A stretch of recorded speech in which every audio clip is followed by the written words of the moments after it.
All right, VP-elect Mike Pence goes to see the hit Broadway musical Hamilton and gets a liberal lecture instead. We have a message for you, sir. We hope that you will hear us out. We are the diverse America who are alarmed and anxious that your new administration will not protect us.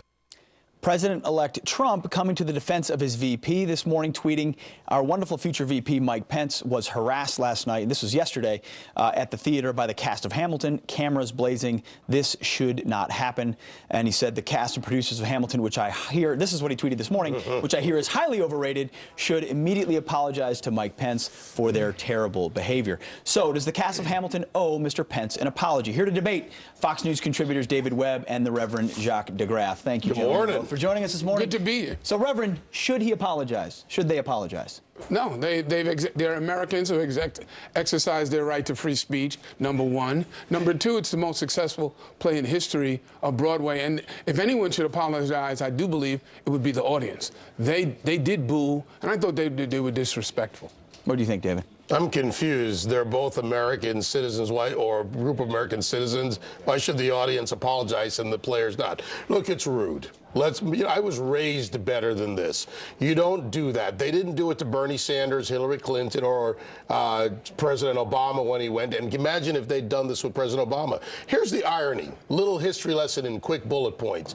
The Federalist Party, Alexander Hamilton, the Sedition Act. Under the Sedition Act, which was pushed by Alexander Hamilton, they would have actually been charged, as 14 Republicans were, including newspapermen, a congressional candidate who won his seat while in jail, and punished. So the irony is actually not lost. As far as the boycott Hamilton, and I get all of that, I think I would go to Jeffrey Sellers, the producer of the play, who said both Republicans and Democrats are welcome, and hold him to that and say, Jeffrey, I'm talking to you. Would you invite Governor Pence back, or now Vice President-elect Pence, and have him come to the play again and see how they act? Interesting. You know, the facts are this. This week it's Hamilton. Before it was a Saturday Night Live. We're trying to form a government, and Americans are interested in that government being formed based on American principles.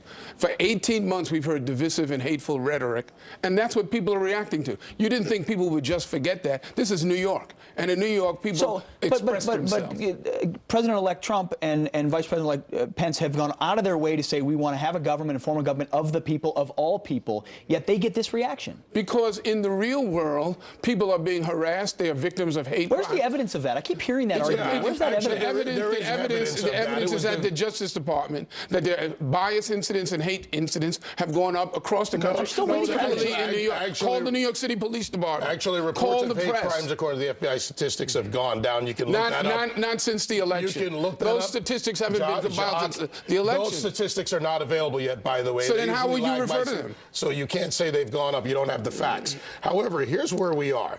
We have, yes, a divisive election. We have a divided electorate on many issues. Yeah. We have an election where we come out with more blacks, more Hispanics voting for Trump than they did in the Romney election, which was significant. Sure. We see a change in the dynamic in the economic environment for blacks.